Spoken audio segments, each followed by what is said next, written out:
Acho que já podemos. De qualquer forma, à medida que as pessoas forem entrando, a Roberta vai aceitando, vai dar tudo certo. Bom, gente, boa tarde a todos novamente. Meu nome é Beatriz, faço parte do PET Matemática Pontal e hoje estarei mediando as nossas discussões. A Universidade Federal de Uberlândia, por meio dos PETs Geografia, Biologia, História, Matemática, Reconectando os Saberes e Mais Saúde do Campus Pontal, honrosamente realiza o PET Conscientiza 2020. É um consenso entre os grupos PETs do Campus Pontal a necessidade de debate sobre a temática minorias sociais. Conhecer e propor soluções para problemas enfrentados no dia a dia de alguns grupos sociais, como negros, mulheres, a comunidade LGBTQIA+, pessoas de baixa renda, imigrantes, entre outros grupos, são ações que estão no radar do grupo PET. Para viabilizar e ampliar tais discussões, os grupos PETs do Campus Pontal realizam uma ação afirmativa intitulada PET Conscientiza 2020, trazendo para o debate a comunidade acadêmica e externa ao campus, tratando de assuntos que envolvam questões etnorraciais, gênero e minorias sociais em geral. É importante ressaltar que o PET Conscientiza 2020 seria o equivalente à 7ª edição do ciclo de minorias, evento esse que já vem sendo realizado ao longo de vários anos. A versão do ano de 2020 foi pensado como forma de substituir o antigo ciclo de minorias, levando em conta o debate entre a comissão organizadora, a qual resolveu mudar o nome do evento pensando nas dificuldades de atingir diversas minorias no cenário atual.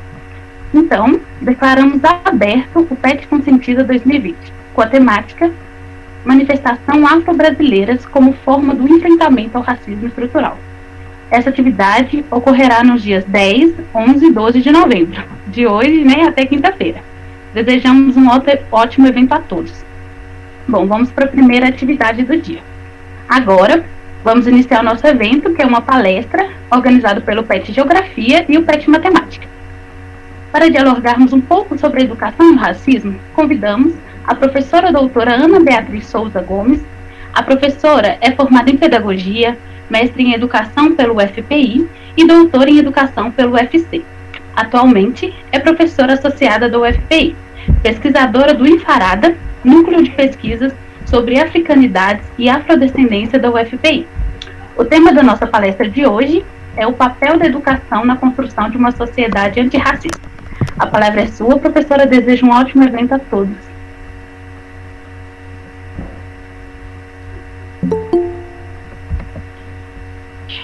Boa tarde a todos e a todas. Estão me ouvindo bem? Sim. Estamos sim. Então, antes de mais nada, eu gostaria de pedir, de agradecer o convite, e que eu me sinto muito honrada de ter sido convidada, A professora Cristina me indicou e aí eu aceitei, já faz vários meses, E falar dessa temática, que a gente já conversa sobre ela há vários anos, Sempre, em cada evento, ela nos estimula, cada evento nos estimula cada vez mais a trabalhando, está revendo essas questões, que tanto nós estudamos ao longo de 25 anos. Então, como ela falou aí, eu sou do núcleo IFARADA, que em Yorubá significa Resistência pelo Conhecimento. Então, eu sou desse grupo desde o tempo que eu estudava graduação em Pedagogia. E já fui coordenadora várias vezes do núcleo, Então, nossa militância é acadêmica, Então, nós trabalhamos nesse viés acadêmico. Então, nós trabalhamos com formação continuada, Nas nossas disciplinas são voltadas para essas questões, como Educação para as Relações Étnico-Raciais, Gênero e Diversidade, que nós trabalhamos esse componente curricular, no curso de Pedagogia, no curso de Ciências da Natureza, e em vários outros cursos que essa demanda está crescendo, E é muito, essa temática, ela é muito pertinente aos nossos dias atuais, Porque, apesar de nós já termos conseguido muito avanço, ainda enfrentamos alguns retrocessos, Então, como vocês falaram aí, esse evento, ele procura, a cada ano, discutir problemas enfrentados por alguns grupos sociais, né? Então, esse ano vocês estão enfatizando a questão do preconceito, do racismo, né? E, enfim, da gente tratar da educação das relações étnico-raciais também, né? Então, como esse tema, o papel da construção de uma sociedade antirracista, né? A gente tem muito o que falar e o que questionar também, né? O que é que nós, educadores, estamos fazendo, como é que está sendo feita essa formação, né, de outros educadores, no caso, que nós trabalhamos com as licenciaturas, né, eu já trabalhei com licenciatura em matemática, em geografia, né, em várias licenciaturas com outras disciplinas, mas em qualquer disciplina que eu ministre, esse assunto é trabalhado, pode ser didática, pode ser currículo, né, para mim não tem problema, eu não fujo da ementa, mas eu incluo.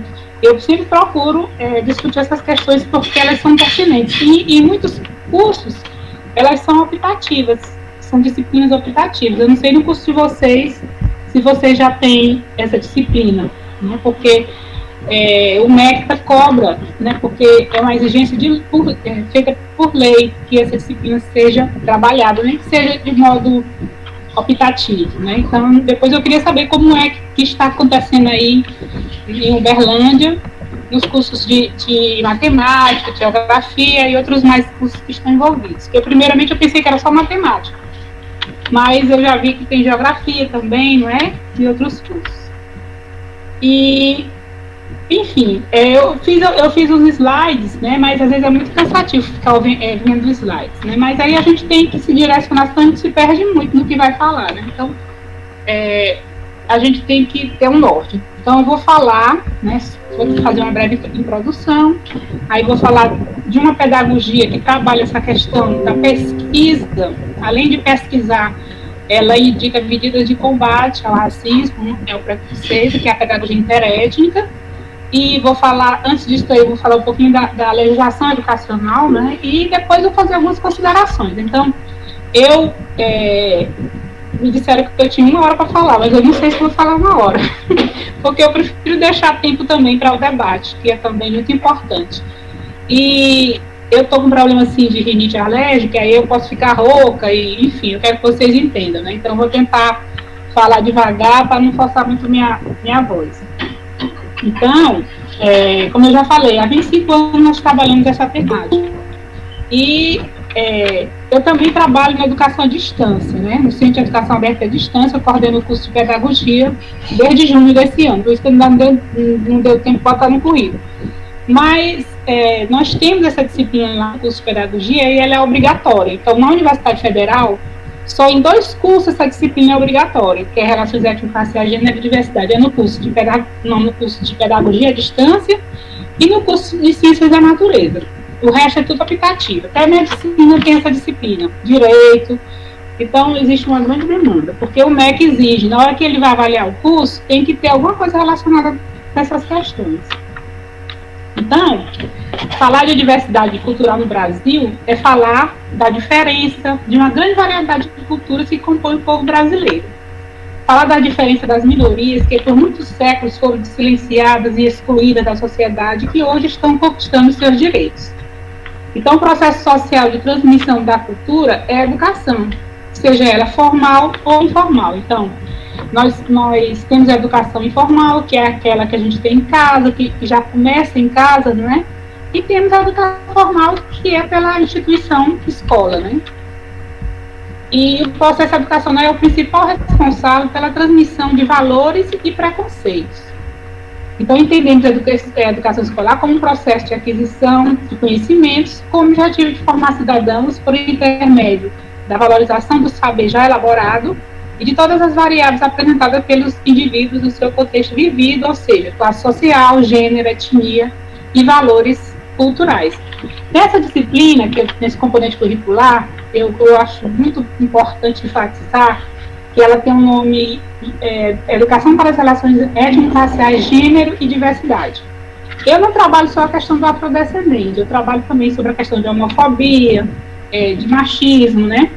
Então, às vezes as pessoas pensam que a gente tem uma formação mais na área das relações, da educação para as relações étnico-raciais, a gente não pode falar sobre homofobia, sobre machismo, sobre gênero, né? Mas a gente pode, à medida que a gente estude, né, se interessa pelo tema, e é pertinente demais se trabalhar essas questões. Então, às vezes, temos resistências quando a gente vai discutir a questão da homofobia, né? Então, questões religiosas pelo meio, e a gente tem que estar enfrentando isso no dia a dia da sala de aula. Né? Então, a gente tem que respeitar, né? E dizer que é crime o preconceito, né? A pessoa pode ter religião que quiser, mas ela na sala de aula ela tem que respeitar todos, né? Sejam pessoas de qualquer tipo de origem, tem que ser respeitadas. Ela tem que guardar o preconceito dela para ela, né? Porque na medida que ela manifesta, ela está cometendo um crime.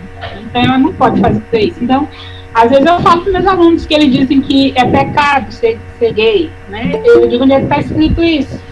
Aí eu digo, pode ser pecado para você. Guarde esse pecado para você, tá? Você não pode chegar na sala de aula e dizer isso, né? Então, são questões muito complexas, né, que a gente está tratando numa tarde agora aqui. Mas eu gostaria só de dizer que nós temos que nos dar as mãos, né? Nós que trabalhamos mais com essa vertente de educação para as relações raciais, somos militantes do movimento negro, a gente tem que também abraçar as outras causas para nós nos fortalecermos, não é mesmo?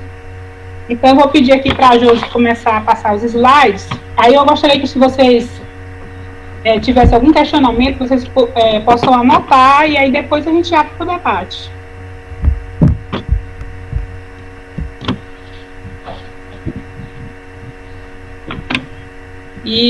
Então, eu tive aí em Uberlândia, em 2018, teve o 10º Congresso Brasileiro de Pesquisadores Negros, não sei se vocês participaram. Então, nós estivemos aí, e é uma cidade bastante parecida com Teresina, né, onde eu moro. Eu achei muito parecido, até o clima. Então, nós fomos acho que em outubro, não, foi em novembro. E aí, nós passamos 4 dias. Né? Então, eu gostei muito da universidade, do campus, né? E nós éramos diretora de Relações Internacionais da ABPN, que é a Associação de Pesquisadores Negros, né? Hoje é outra diretoria e já está mudando, porque a cada 2 anos a gente tem a mudança de diretoria, né? Então, esse ano está acontecendo virtualmente, né, através da Universidade Federal do Paraná, e vai ter uma parte, se o coronavírus deixar, se a Covid deixar, vai ter uma parte presencial em março, parece, maio, uma coisa assim. Mas aí tem umas coisas que já estão acontecendo agora. Deixa eu ver se ela já vai apresentar aqui o slide.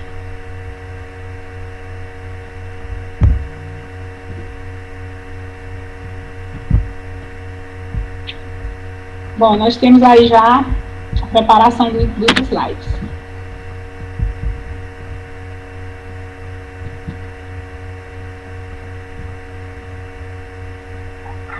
Aí eu queria saber por que tem escrito o que é Pontal, né?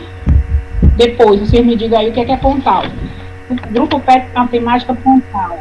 Né? Porque a UFO, né, ela tem um campus Pontal. Aí nós somos do campus Pontal da UFO, que no caso é em Piutaba. É de outra cidade. Isso, é vizinha. Ah, sei, então entendi. Pode passar, Júlia. Então, nós vamos ter uma breve introdução, que a gente até já fez, vamos falar um pouco da legislação educacional, da pedagogia interétnica e algumas considerações finais. Então, o papel da educação na construção de uma sociedade antirracista. Então, a educação tem um papel fundamental, tanto a educação escolar, quanto a educação social, né? E onde a gente está acontecendo a educação. Até quando a gente está sozinho, por exemplo, se você coloca uma criança na frente de um computador, na frente de uma televisão, ali está acontecendo a educação. Para que a gente possa entender como é importante esses veículos, né? Que a gente lida cotidianamente nessa construção da nossa sociedade. Né?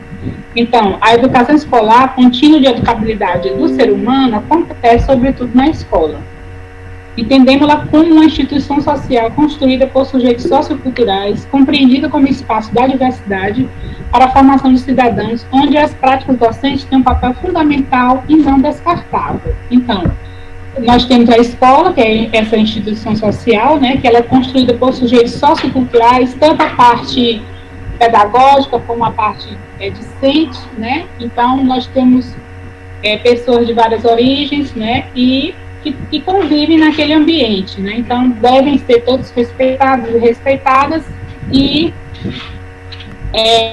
na construção dessa educação, né? Então, quando a gente fala do espaço escolar, nós estamos falando do espaço, como eu falei, um espaço construído por sujeitos socioculturais, que temos os profissionais da educação, que são todos os profissionais da escola, desde o vigilante, da merendeira, né? Então, todos têm que ser considerados, porque todos estão fazendo educação no ambiente escolar. Então, se vai se fazer uma formação, por que desprezar a merendeira? Por que desprezar o vigilante? Ele também tem que ter essa formação, né? Porque nós temos que ser educados para essa educação das relações étnico-raciais, né? Isso é um processo contínuo. Pode passar, Júlia. Então, a escola deveria assumir o papel de provedor, antes de tudo, não de um processo educacional homogeneizador, mas sim desenvolver um trabalho mais eficiente quanto à questão multicultural. Então, o que é que a escola, às vezes, faz? A gente não pode generalizar, né? Tem escolas que não fazem isso, mas a maioria das escolas faz o quê?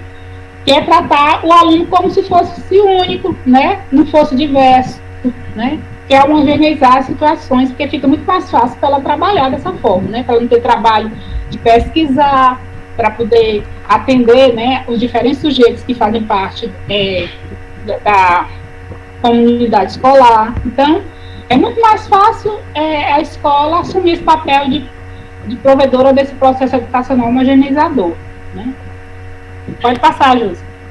Então, no entanto, no Brasil, as instituições de ensino ao longo dos tempos tiveram ou têm como principal objetivo a universalização e a homogeneização, negando as diferenças intrínsecas dos sujeitos e as relações de poder e dominação presentes nas relações sociais.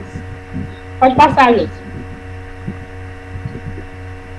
Então, essas experiências desvalorizam, tendem a minimizar diferenças em nome de um pretensivo ideal de aluno, como eu já falei, um aluno universal, abstrato, que é apresentado na escola brasileira pela criança branca, rica, não portadora de deficiência física, heterossexual, de origem europeia e com traços de cultura e de religiosidades brancas, né? Esse é o aluno ideal para a escola brasileira, né? A escola brasileira, na maioria das suas práticas, elas estão preparadas para trabalhar com esse tipo de sujeito, né? Esse tipo de ideal de aluno que é representado, né, pela a questão cheia de racismo, de machismo, de sexismo, de homofobia, enfim. Ela não respeita quem é diferente desse padrão que eu falei agora há pouco. Pode passar, Josi.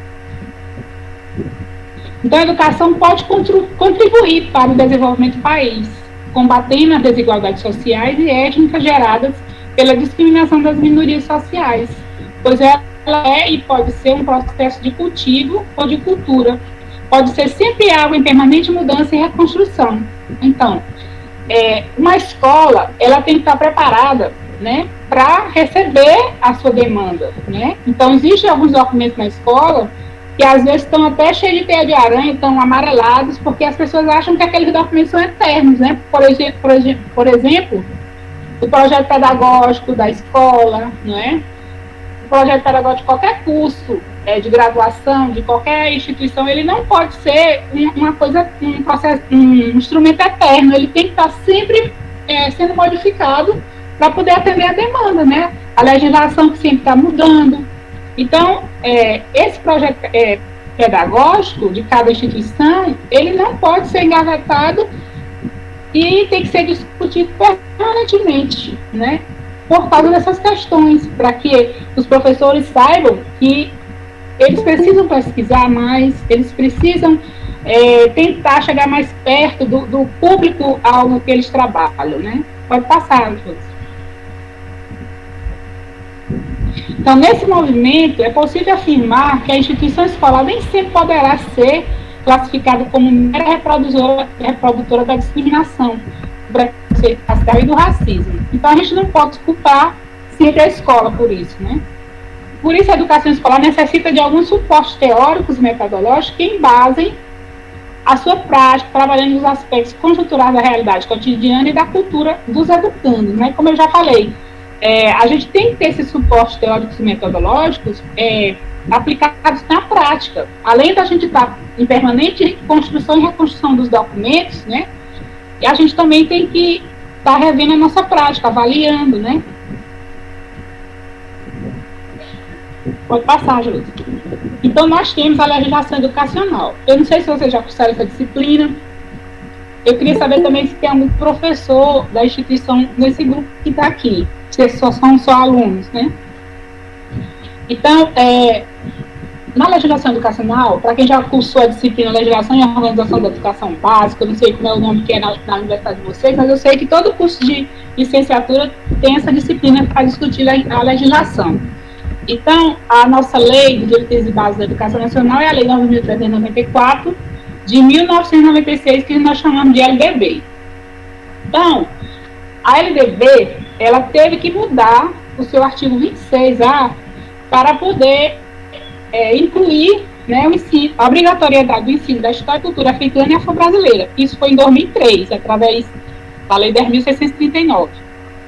Porque, para a gente mudar uma lei, um artigo de uma lei, tem que ter outra lei, né? Então, ela foi promulgada, essa lei, em 2003. Então, passou a ser obrigatório o ensino de cultura africana e afro-brasileira nas escolas, né? E isso aí foi uma revolução, porque muitos professores se diziam despreparados, né?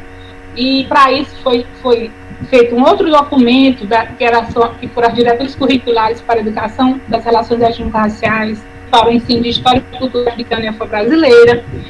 Então, teve que se dar um norte aos professores, né, de como trabalhar essas questões, né? Porque a África, tem muita gente que pensa que a África é um país, né? E a África é um continente. Então, como é que nós vamos estudar a cultura e história africana, né? E continentes a gente vai privilegiar aqui aspectos, né? Então, é uma coisa bem complexa, né? Então, para quem não estuda essas questões, às vezes porque não tem interesse, ou às vezes porque não tem tempo, enfim, todo mundo tem suas dificuldades, suas limitações, né? Então, o movimento negro brasileiro, ele foi um dos responsáveis pela essa cobrança, dessa mudança que aconteceu em 2003, né? Dessa obrigatoriedade desse ensino. E isso veio de uma trajetória de muitas lutas, né? Desde 1995, né? O tricentenário da morte de Zumbi. Aí teve em 2001 uma conferência mundial em Durban, que teve o Brasil teve que levar um relatório, né? Uma conferência sobre relações raciais e trabalhava com essas questões, né, sobre xenofobia, sobre vários aspectos. Então, o Brasil teve que levar um relatório, teve umas conferências preparatórias no Brasil todo, e ele mandou um relatório, que foi até a Edna Roland, que foi a relatora. E o Brasil passou tanta vergonha, sabe, porque a desigualdade aqui, nesse tempo, e até hoje não mudou muito, é muito gritante. Tão gritante que o Brasil foi obrigado a seguir umas diretrizes a partir dessa conferência mundial em Durban, na África do Sul.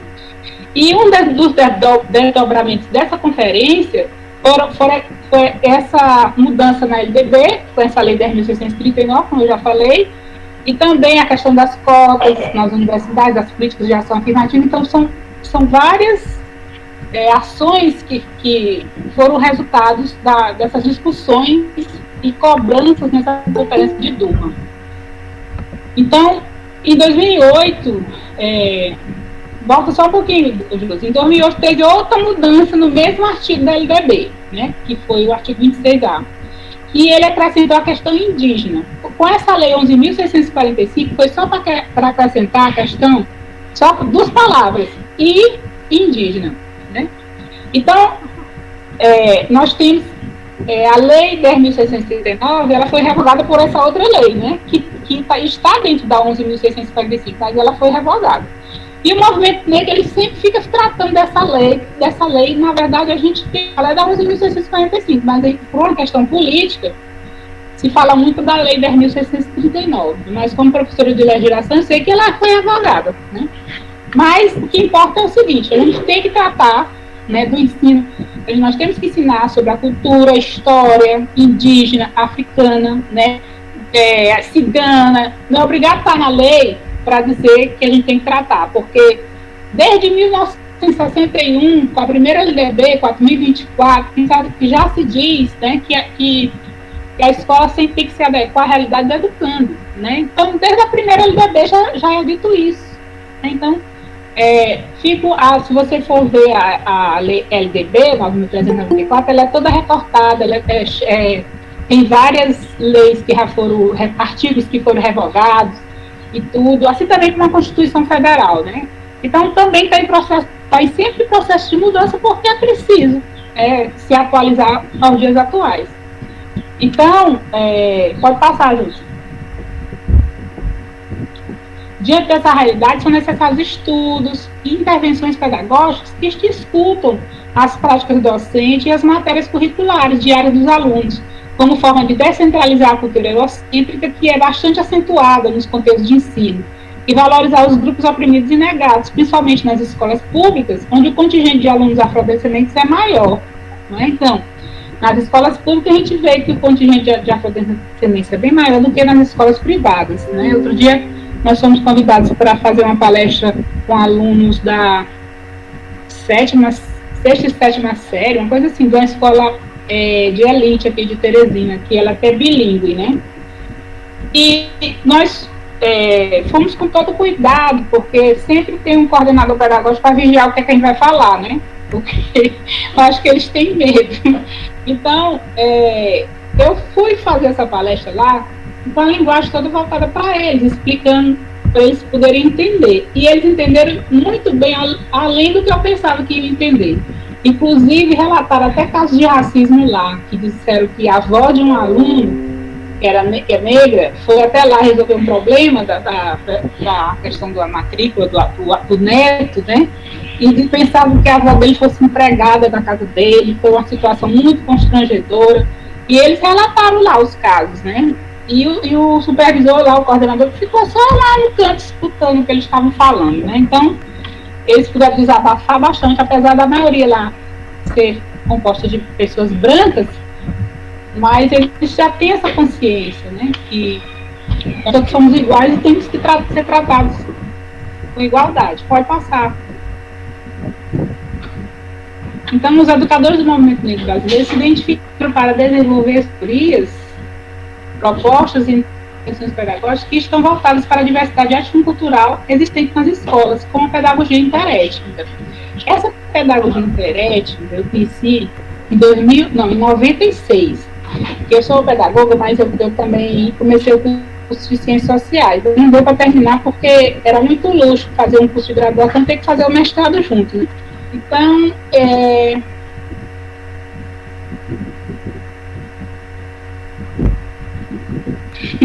Então, eu fui a esse congresso, foi o que aconteceu aí. Josi, tá dando algum problema aí? Então, eu fui a um congresso na Bahia, né, em 96, e oi, professora. Professor Manuel. Tá aparecendo slide? O que está acontecendo? Não.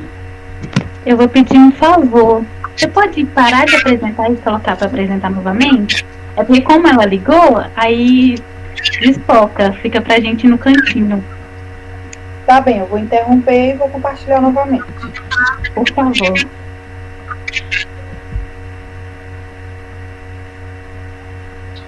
Bom, então, como eu estava falando, eu conheci o professor Manuel Frio nesse congresso de 1996 na Bahia, né?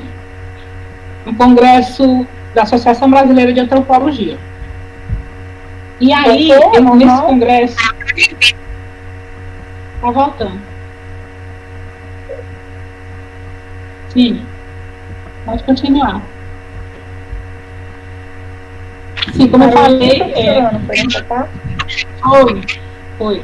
Então, os educadores do movimento negro brasileiro se identificaram para desenvolver suas teorias, propostas e intervenções pedagógicas, que estão voltadas para a diversidade étnico-cultural existente nas escolas, como a pedagogia interétnica, né, que eu vou explicar agora essa pedagogia. Como eu falei, eu tive acesso ao autor dessa proposta em 96, né, e ele me deu uma cópia do livro dele, né, a partir daí eu fui estudar toda essa teoria que envolve essa pedagogia interétnica. Pode passar, Joyce. Então, a pedagogia interética, segundo o professor Manuel Cruz, em 1997, no livro dele, surgiu em 1978 e tem como objetivo principal o estudo e a pesquisa do etnocentrismo, do preconceito racial e do racismo transmitidos pelo processo de socialização ou educacional, família, comunidade, escola, sociedade global e meios de comunicação social, além de indicar medidas educativas para combater os referidos fenômenos. Então, a pedagogia interétnica, ela não só denuncia, porque na maioria das pesquisas que a gente vê só são denúncias que existe racismo, que existe uma falta de uma pedagogia adequada à realidade dos educandos e tal, mas só denúncias, não tem sugestões de medidas de combate. E a pedagogia, ela se preocupa também com essas medidas educativas para o combate. Além dela denunciar o racismo, ela indica medidas de combate. Pode passar, Luiz. Esse é o professor Manuel Cruz, que está entre eu e outra colega de São Paulo. Isso aí também foi lá em Salvador, e teve um congresso mundial sobre racismo. Eu conheci o professor Manuel Cruz em 1996, em 1999 teve esse congresso mundial sobre racismo, e depois ele faleceu, né? Hoje ele não é mais, mas ele é de grande importância para essa área educacional, principalmente no trato das questões pedagógicas, né? Pode passar. Então, a pedagogia interética está comprometida com a prática, né, com a teoria e com a prática, né, na medida em que propõe a modificação de comportamentos preconceituosos desfavoráveis aos seres humanos, fundamentado em pressupostos teóricos interdisciplinares, integrados, sistematizados em várias áreas do conhecimento, como a sociologia, a história, a psicologia, a antropologia, a biologia, a semiologia e a filosofia. Então, ela é fundamentada nesses pressupostos teóricos, né? Então, foi bem estudado, foi bem elaborada para que pudesse ser aplicada, né? Pode passar, Júlia. Então, a pedagogia interétnica tem como metodologia uma linguagem total e utilizando os meios de comunicação social como mecanismo de educação e de combate aos preconceitos e discriminações raciais, intervindo sistematicamente na educação escolar. Pode passar, Júlia. Então, na pedagogia interétnica, tem os métodos de pesquisa sobre o preconceito racial e sobre o racismo propostos, né, pela pedagogia interétnica. Então, temos um método sociológico, que ele mensura as atitudes das pessoas na sua pensar, sentir e suas aspirações da sua realidade vivida, né? Por exemplo, eu podia perguntar para uma pessoa, para um aluno, né? Você se casaria com uma pessoa negra, um aluno que não fosse negro, ou mesmo com um aluno negro, né?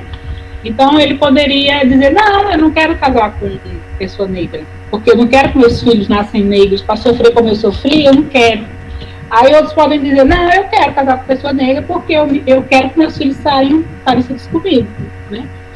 E outros vão dizer assim, não, para mim é indiferente ficar com negro, ficar com negro ou não negro, o que importa é o amor, e o amor não tem cor. Pode ter esses dois tipos de resposta aí, né?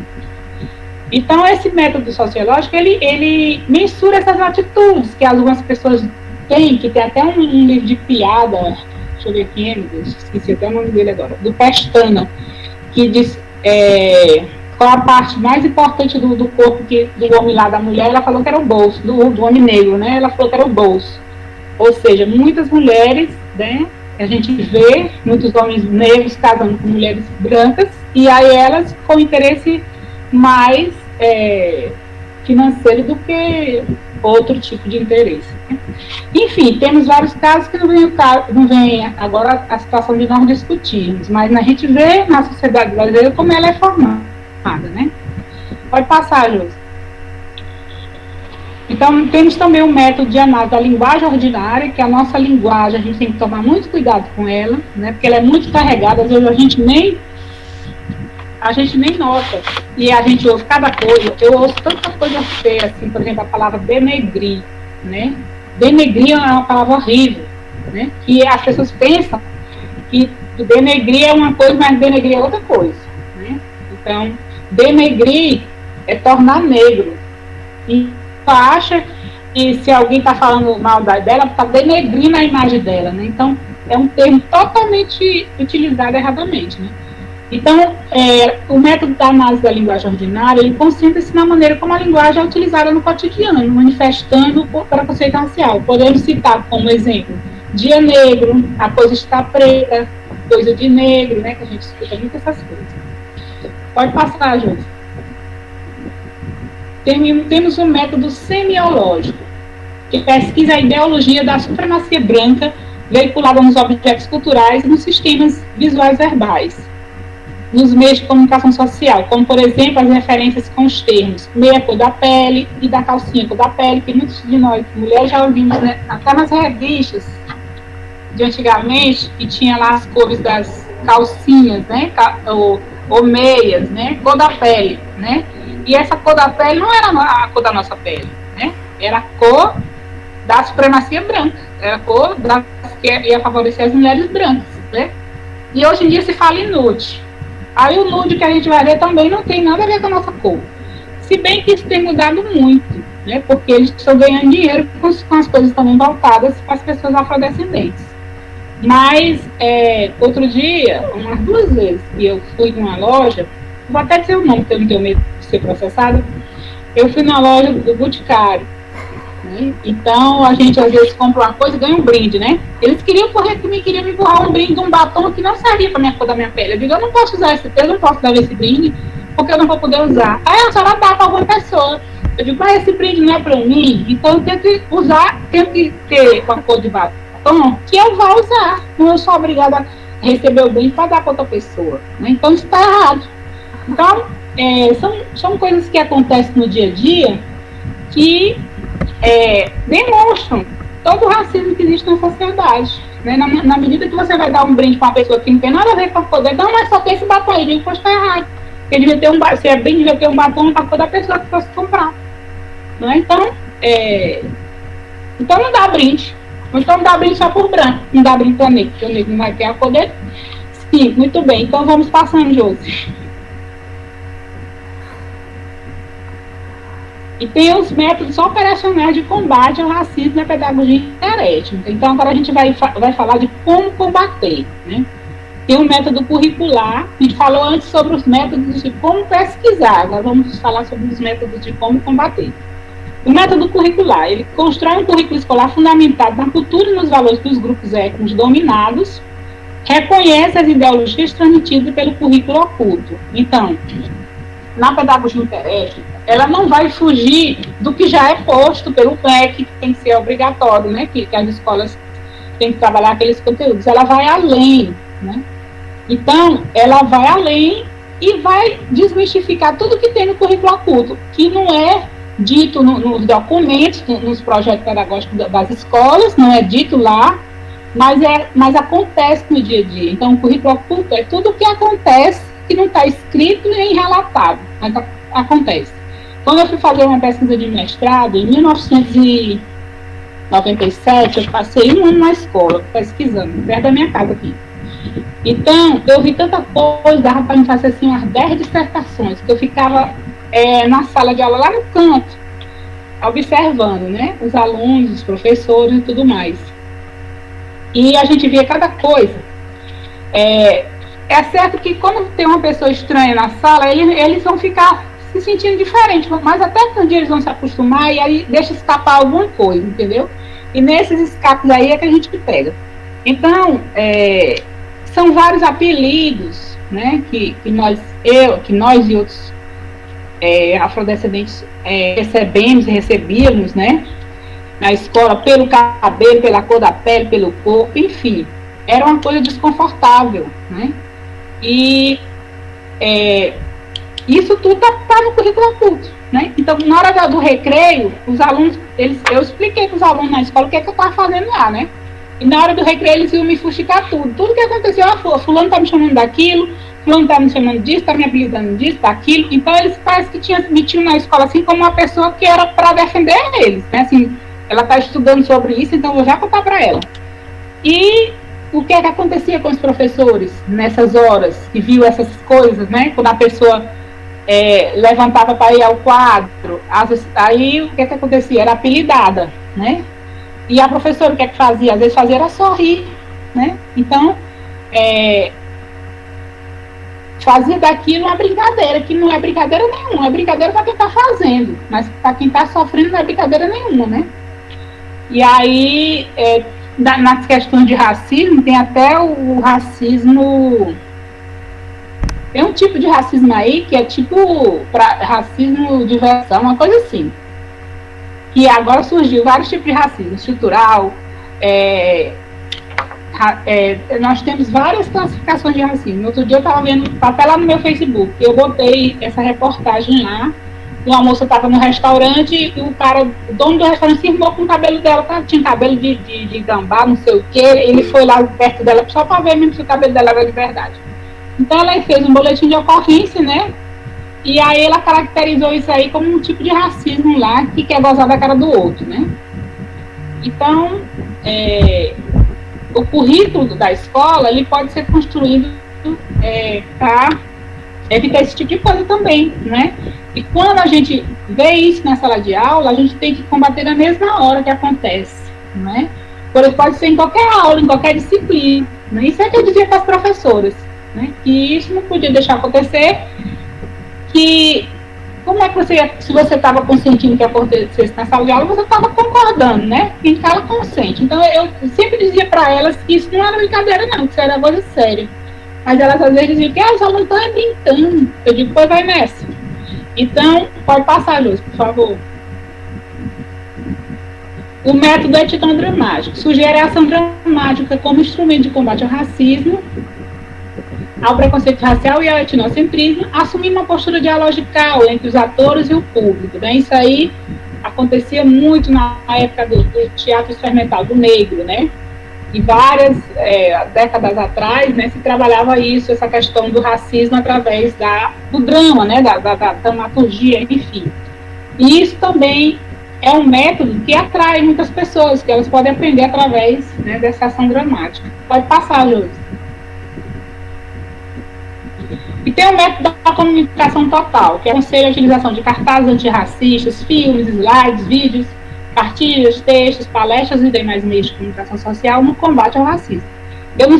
Quando a gente vai ver na escola, no Dia das Mães, Dia dos Pais, antigamente tinha uns cartazes, né? Que a gente só via pai branco, mãe branca e tudo mais. Agora tem mudado um pouco, porque agora eles dizem que é o Dia da Família, né? Parece que tem escola que agora não comemora o Dia de Mãe, é o Dia do Pai, comemora o Dia da Família.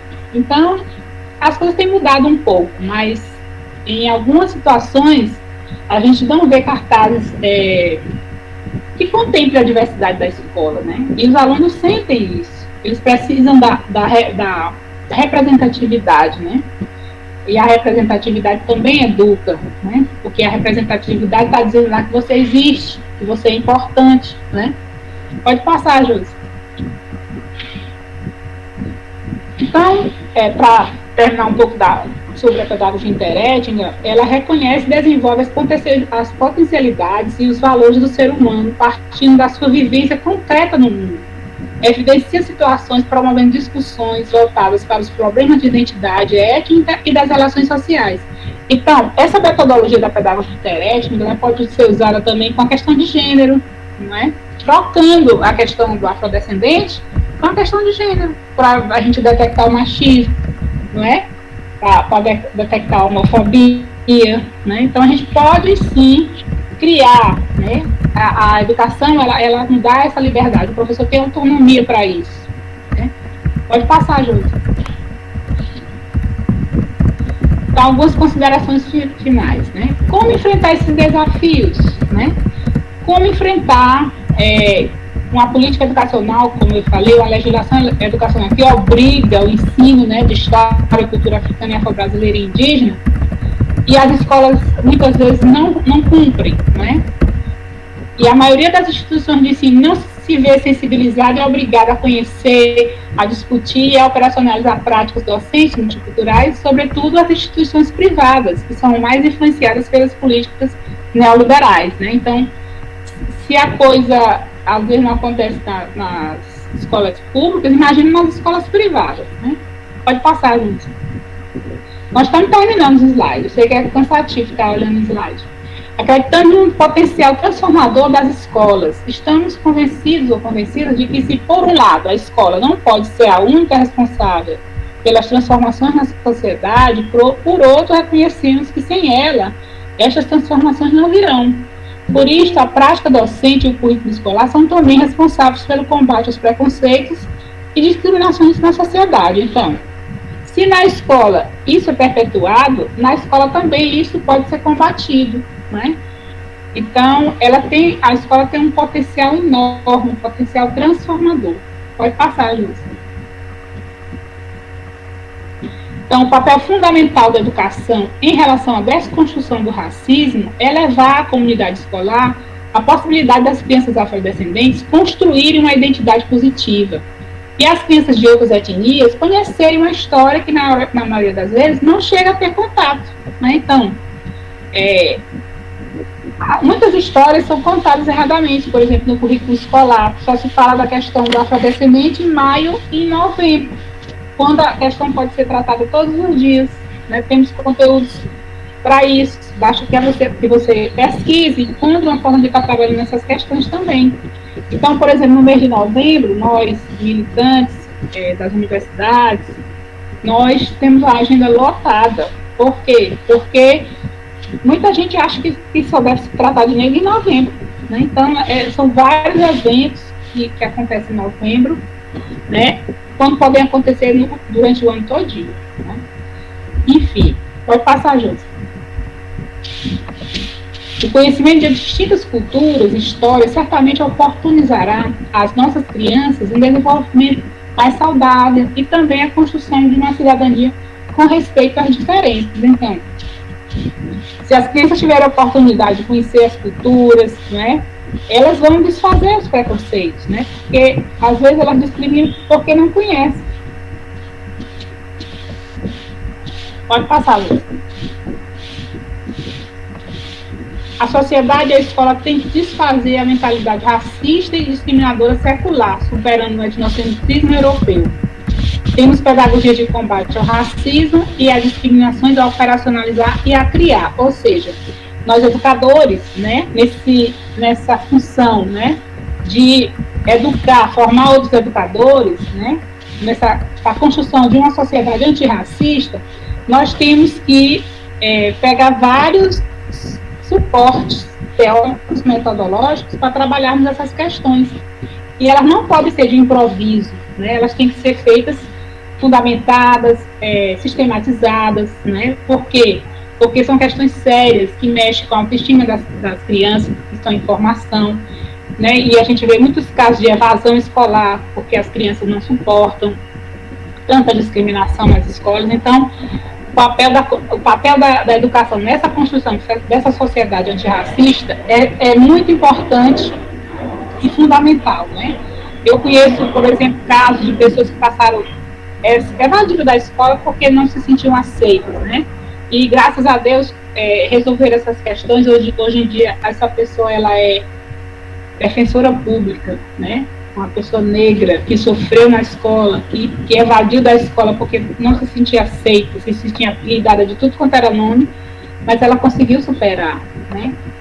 Então nós temos nós educadores e professores temos esse compromisso com a nossa sociedade de formar uma sociedade mais igualitária, né? Uma sociedade antirracista. Então, não basta ser só dizer que não é racista, né? Tem que trabalhar mesmo contra o racismo, né? Contra o preconceito, contra qualquer tipo de preconceito, contra a homofobia, contra o machismo, não é? E a gente tem que se sentir bem na sociedade. Na medida que existem pessoas, grupos que não se sentem bem, é porque alguma coisa de errado está acontecendo. E nós temos que colocar na educação papel de ser transformado, para que a gente construa uma sociedade democrática, né? Que as pessoas tenham direitos e possam viver da maneira que são, né? Então, são essas as minhas colocações nessa tarde de terça-feira, do dia 10 de novembro, né? Então, eu estou à disposição de vocês, né? E para qualquer dúvida, ou críticas, ou que a pessoa que queira complementar alguma fala, então, estou aqui à disposição.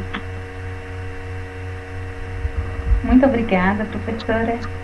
Antes de passar para as perguntas, eu gostaria de avisar a todos que a lista de participação já está no chat, para vocês receberem a certificação para que vocês preencham. Olhando aqui o chat, não tem ninguém que escreve. Aqui, temos agora o Murilo. Se o Murilo também quiser falar, não tem problema nenhum. Quem quiser abrir o chat, perguntar. Mas se quiser, eu posso ler também. Acho que eu vou ler. Bom, Murilo pergunta assim: a Lei 10.63903 ainda não foi implementada na maioria das escolas. Quais os caminhos a professora aponta para a implementação? Essa é uma pergunta. Vou responder essa, depois a gente volta para a segunda. Então, quais são os caminhos para a implementação da Lei 10.639, né? Isso. Na minha opinião, né, tem que ter vontade.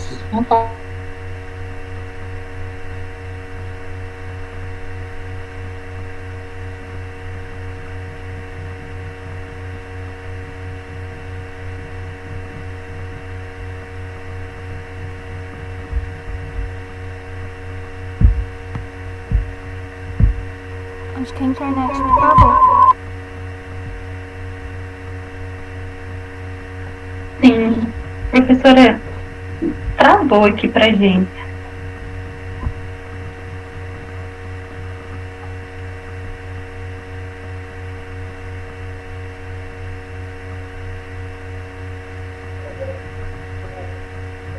Vamos só esperar conectar. Eu acho que a internet está ruim em todo lugar.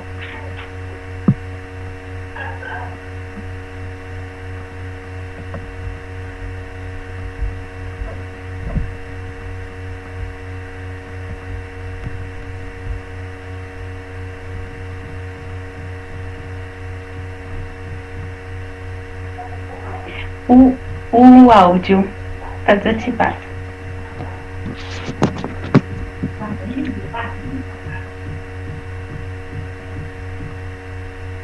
Vamos lá. Então, deixa eu diminuir aqui o som.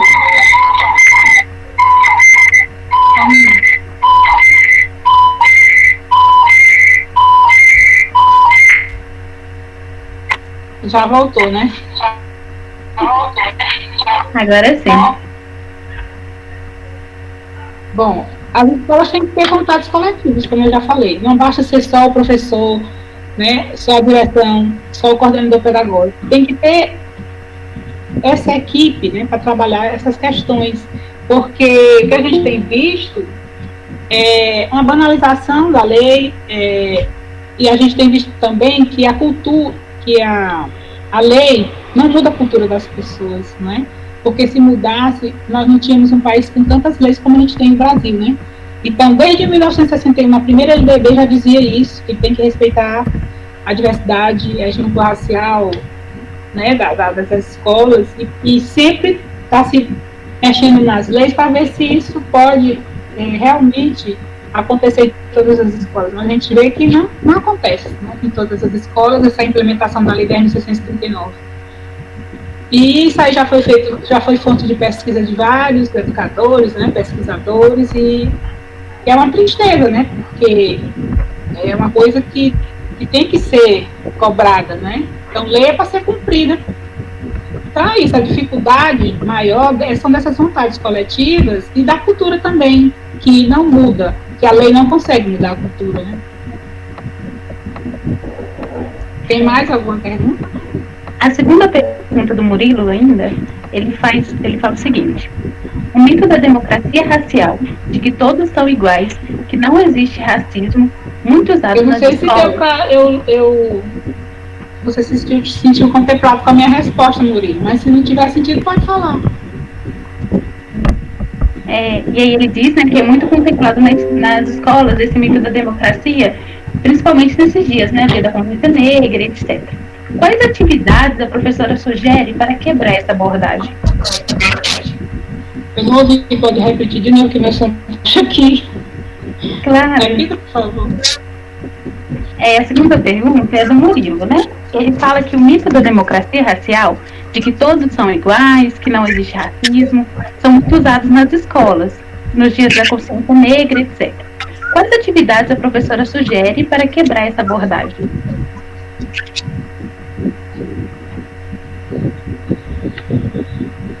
Bom, como a gente viu na pedagogia intereste, a gente tem vários métodos para trabalhar essas questões, né? Vamos ver o método curricular, né? Introduzindo nesse currículo essas questões, a gente pode trabalhar com filme, pode trabalhar com palestras, pode levar pessoas, né, grupos culturais para trabalharem nas escolas, que na época que eu fiz um doutorado, meu doutorado é sobre a pedagogia do movimento negro em Teresina, né, que eu estudei 2 grupos. Então, as escolas chamam os militantes educadores para trabalhar nessa época do ano, principalmente, né? Trabalharem com projetos, né? Então, tem um grupo aqui em Teresina chamado Grupo Afrocultural Coisa de Negro, e ele trabalha com a questão cultural, né? E eles faziam cada apresentação belíssima que, às vezes, as pessoas têm preconceito com a questão cultural, que às vezes não é embasada teoricamente, não é fundamentada, mas eles preparavam as apresentações para ensinar através do significado das cores, do toque dos tambores, das tranças, faziam oficina de tranças na escola, então até as crianças não afrodescendentes também faziam tranças, né? Então, são várias formas de se trabalhar para quebrar esse mito da democracia racial, para que a escola possa cada vez mais ser inclusiva e tratar dessas temáticas, né? A questão do cabelo é uma questão muito, assim, enfatizada, porque as pessoas se incomodam muito com o cabelo crespo, né? E aí tem a questão da identidade, que a escola pode promover ações para fortalecer a identidade das pessoas, né? E acabar com esse mito, porque não existe democracia racial no Brasil, né?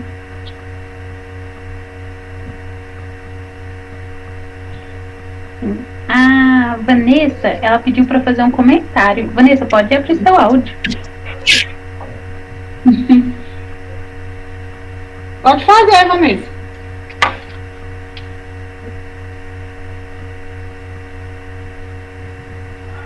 Eu acho que ela saiu, ela deve ter tido algum problema com o áudio. Eu vou fazer o seguinte, eu vou passar para a próxima pergunta e a gente volta nela depois. Pode ser?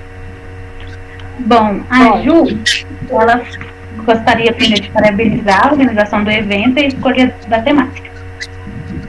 E agradecer a Ana pela palestra. Ana, você acha que a iniciativa privada poderia contribuir no combate ao racismo? Como o exemplo que deu do batom ou da cor nude, né, da lingerie, o que você pensa a respeito? Eu acho que a iniciativa privada, ela pode, sim, contribuir com o combate ao racismo, né? E isso tem mudado, né? Mas não por questões, digamos assim, de querer mudar por si, mas interessada na venda dos produtos, entendeu? Então, a indústria, né? Ela falou aqui, a iniciativa privada, ela tem trabalhado com esses produtos voltados para os afrodescendentes, porque ela descobriu que nós consumimos, né? Então, ela procura fazer com que exista uma pequena contribuição no combate ao racismo, né? Mas, às vezes, até você chegar numa loja dessas, você às vezes nem chega perto de você, né? Porque você não tem nem condições de comprar os produtos. Então, se você estiver olhando os produtos na loja, as pessoas ficam lhe vigiando para ver se você não vai roubar, né? Muitas vezes, eu quando vou em qualquer loja, eu tenho o maior cuidado de abrir a minha bolsa, porque tenho que apanhar. Eu abro assim na frente de todo mundo, assim, de uma forma muito exposta, nem para ninguém pensar que eu estou botando alguma coisa dentro da minha bolsa. Porque uma colega nossa, a professora Luciana Rosa Dias, não sei se vocês conhecem, ela foi muito maltratada ao sair do supermercado, que perseguiram ela, dizendo que ela tinha roubado alguma coisa dentro do supermercado. Então, o que é isso? Né? Isso é preconceito, né? Então, a gente tem que ter muito cuidado, né? Mas a indústria, ela tem interesse em lucros, né? E através desse interesse, ela tem contribuído para o combate ao racismo. Pelo menos com a utilização de produtos que a gente possa usar, né? Oferecendo os produtos que a gente possa usar. Se a Vanessa quiser fazer o comentário, pode abrir o áudio. Oi, boa tarde. Boa tarde. As coisas que a senhora comentou, né, falou aqui, são lamentavelmente elas são muito reais, né, muito presentes no nosso dia a dia. E eu, como professora também de matemática, mas nesse momento eu estou trabalhando com as crianças do Fundamental 1, terceiro, quarto e quinto ano. E o livro que a escola começou a abordar, ele vai profundo na história do Brasil. E desde o terceiro ano, as crianças já começam a ter contato com a história do escravo, com essa coisa do descobrimento. E aí, eu pego carona, porque eu também sou morena, tenho cabelo crespo, meu cabelo é enrolado, na verdade, mas aí a gente brinca, eu passei a brincar, né? E a partir dali, eu comecei a perceber entre eles uma abertura maior em relação a esse assunto e a ficar mais confortável. Mas uma coisa que a senhora disse, e que, assim, primeiro eu vou falar da brincadeira, né? A gente, quando fala de escravo, descobrimento do Brasil, do sofrimento, daquela coisa que o escravo só tinha ele e o corpo dele quando chegavam aqui, né? A gente fala, aí a gente vai incrementando, né, na história, que o escravo traiu o outro, porque entregava para ser trazido no navio e tal, enfim.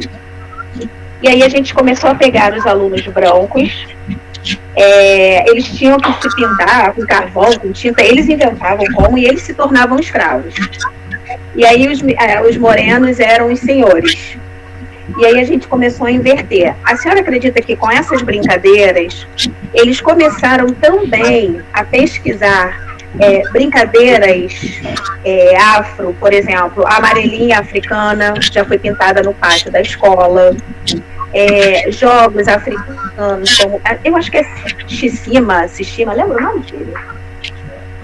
Pois é, que é como se fosse o Resta 1, né? E, então, assim, tudo lá na escola, mas porque a diretora me dá essa abertura, é muito voltado para o afro. E a gente faz brincadeiras e as ofensas já são menores, os apelidos já são menores. A gente tem menos problema, vamos dizer assim, racial em relação a tratamento, né? Mas a gente percebe que a cultura, né? O que vem de casa. No quinto ano, eles têm uma aula, um dia, no livro de história, eles chamam de aula da macumba.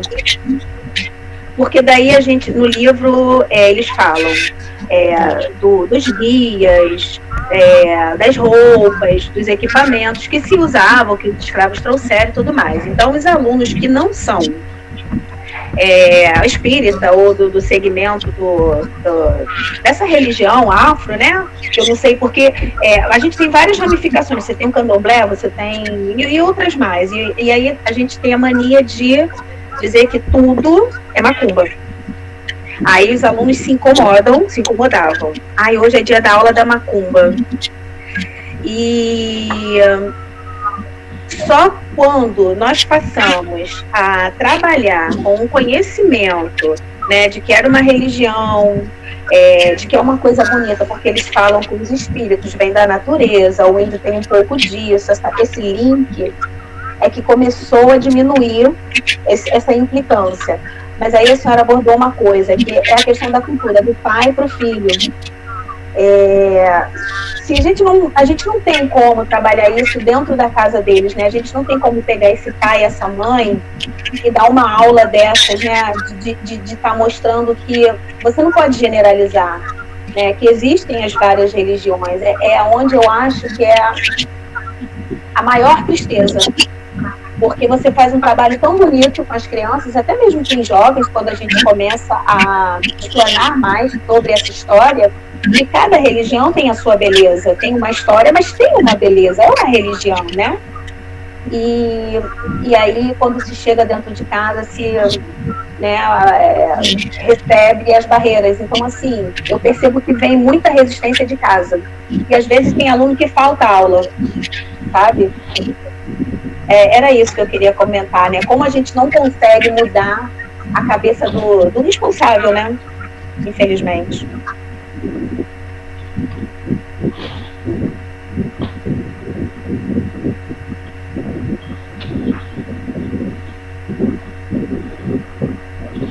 Verdade, é muito difícil trabalhar com as famílias, porque elas já estão todas estruturadas, né? E elas também, as crianças já chegam na escola com o que é transmitido para elas, pelas famílias, né? E essa questão da religião afro, ela é motivo de muito preconceito, né, dentro das escolas, porque a gente não pode trabalhar com uma religião no ensino religioso, né? A gente tem que fazer um apanhado de todas as religiões que existem no Brasil, né? Para que os alunos possam conhecer, e conhecendo eles podem parar de ter preconceito, né? Porque vamos ver que aquilo ali não é diabólico, é demoníaco, como muitos querem pregar, não é?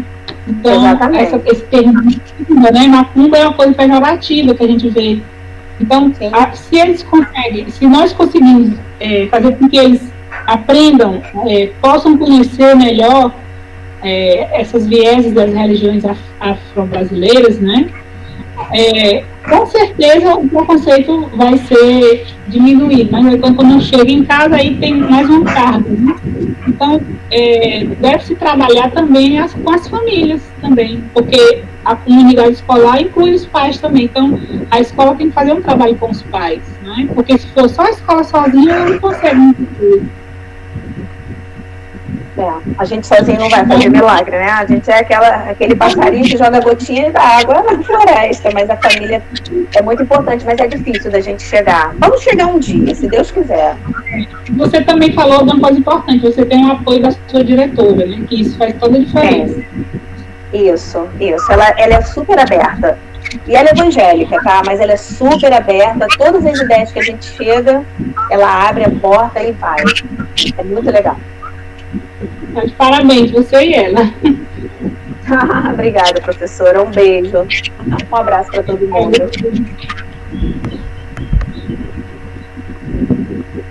Bom, a Grace, ela pediu a palavra. Grace, se você quiser ligar o microfone.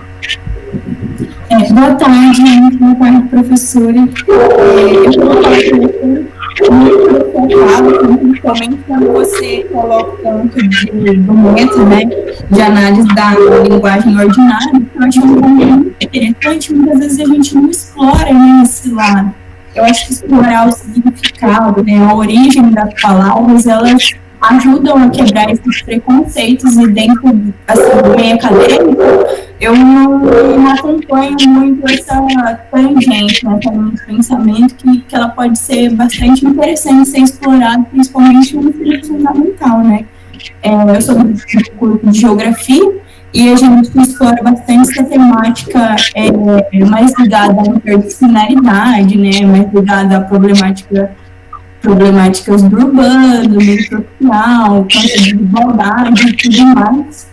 E acredito que essa abordagem, né, por diferentes lados aí que a gente pega o tema, consegue sensibilizar um número de pessoas maiores, né, pela linguagem, por uma atividade, ou por projetos, por palestras, né, por encontros. E então eu queria falar isso, que essa fala, né, da senhora sobre o método de análise da linguagem ordinária, eu achei que foi um ponto que me despertou bastante interesse, porque eu nunca tinha ouvido falar sobre essa possibilidade e realmente ela traz um campo bastante abrangente, né, para a gente se pensar enquanto educação na sala de aula. É isso. Obrigada, Grace, pelas suas considerações. E eu gostaria de dizer também que eu posso disponibilizar o meu livro que eu escrevi sobre a minha tese em PDF para vocês, se vocês tiverem interesse, que essas coisas que eu falei estão todas lá. Porque nesse momento de pandemia, né, é tudo virtual. Daqui a pouco eu vou ministrar aula. Nosso período aqui na universidade vai começar hoje. Aliás, começou ontem, mas minhas aulas vão começar hoje. Eu estou imaginando, preocupada com meus alunos, porque eu não sei se eles vão acessar. Mas eu estou torcendo que dê tudo certo. Sim. Eu acho que todos nós queremos o acesso ao PDF, professora. Depois eu vou passar para vocês. O Carlos Eduardo, ele pergunta o seguinte: você acredita que o preconceito, o racismo, enquanto algo cultural? Se eu acredito que o racismo e preconceito é algo cultural, é isso? Acredito que sim.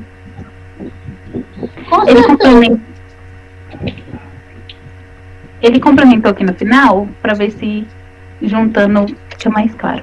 Ele falou assim, e que a implementação de outras culturas no processo de ensino e aprendizagem ameniza essa questão?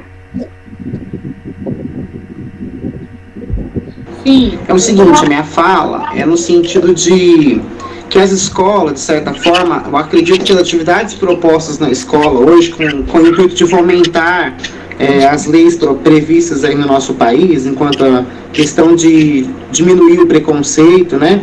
Elas têm, de certa forma, não promovido algo que amenize esse preconceito, mas que ressalte essa diferença, né? Então, a minha concepção, então, de preconceito é que é algo cultural, né? Isso faz parte de uma cultura do indivíduo.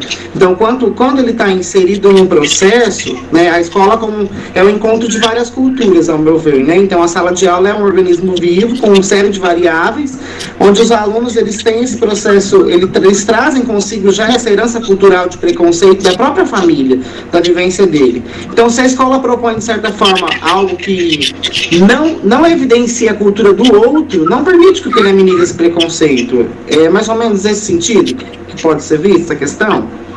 Sim.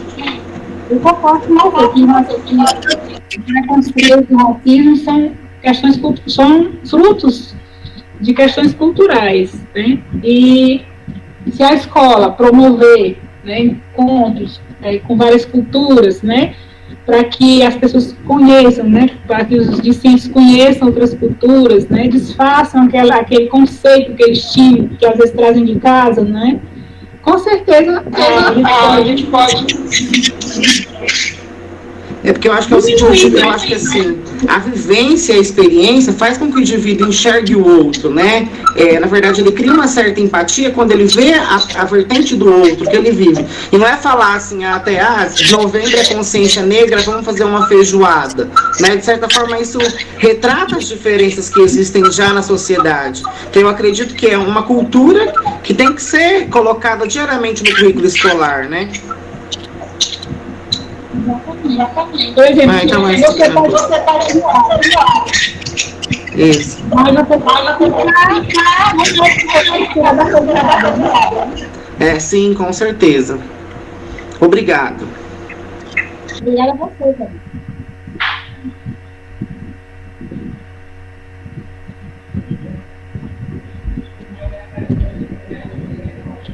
Bom, se ninguém tiver mais nenhuma pergunta, não estou vendo aqui. Sim, o André Luiz faz uma pergunta. Que livros ou artigos seria essencial ler para inteirar sobre o tema? Vários livros, graças a Deus nós temos uma bibliografia vasta, né? Inclusive de domínio público, né? No próprio site do MEC, nós temos várias coleções, né, da Escola Sem Racismo, tem várias obras, né, que a gente pode estar indicando. É o professor Camenguele Munanga, que trabalha essas questões da USP, né? Tem a professora Petronilha Beatriz, né, de São Paulo, que são nossas referências, né? Tem o professor Henrique Cunha Júnior, da UFC, que foi meu orientador de doutorado. Aqui no Piauí tem o professor Francis Boacari, que também foi meu orientador do mestrado, que trabalha essas questões, né? E tem um núcleo, o Roda Griot, que trabalha a questão de gênero e afrodescendência. E nós temos uma bibliografia muito vasta, ainda bem, né? Então, agora mesmo no congresso que está acontecendo, desse Congresso Brasileiro de Pesquisadores Negros, que é o 11º, vão sair várias publicações. Então, eu posso também disponibilizar alguns links, algumas obras também que vocês podem estar consultando, além de oferecer o PDF do meu livro.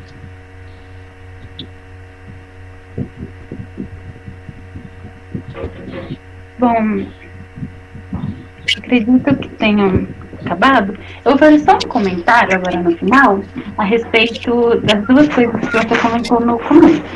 Em relação às disciplinas, né, que trabalhem a LDB, essas questões, a gente tem uma disciplina chamada Política e Gestão da Educação. Ela, se eu acredito, ela é para todos os cursos de licenciatura aqui do Campus Pontal. E a matemática faz ela, a geografia também, a história, eu tenho certeza, eu acho que as outras também fazem.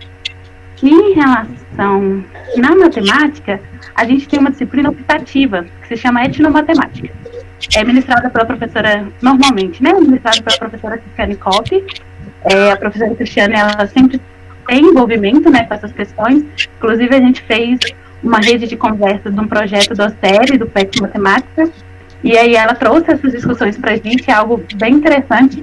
A gente pede ela frequentemente para dar essa disciplina, que é uma disciplina optativa. Mas a gente acredita que é muito importante, né, ter no nosso currículo, até porque para que a gente possa colocar a lei efetivamente em prática na sala de aula, a gente precisa ter essas discussões dentro da nossa formação. Então é bem interessante. Eu acho que era esse comentário que eu queria fazer. E não tem mais pergunta, eu acho que podemos ir para os finalmente. Bom, professora, primeiro eu gostaria de agradecer, em nome do PET Geografia, do PET Matemática, por ter aceitado o convite e vindo palestrar com a gente um tema que é tão importante, né, como esse. E antes de finalizar, eu gostaria de reforçar que hoje foi apenas o primeiro dia do PET Conscientiza 2020. Amanhã, dia 11, nós encontraremos às 17 horas para falarmos do tema Covid-19 e a população negra, enlaces históricos, sociais e epistemológicos no Brasil. Já depois de amanhã, dia 12, o encontro ocorrerá às 17 horas e 30 minutos com os cantos, com o tema, né? Os cantos e poesias ancestrais, vozes da resistência. Ambos os encontros acontecerão pelo canal do YouTube do PET Conscientiza. Então, obrigada a todos que ficaram até agora, obrigada novamente, professora. Um abraço a todos e até mais, até amanhã. Até mais. E obrigada também.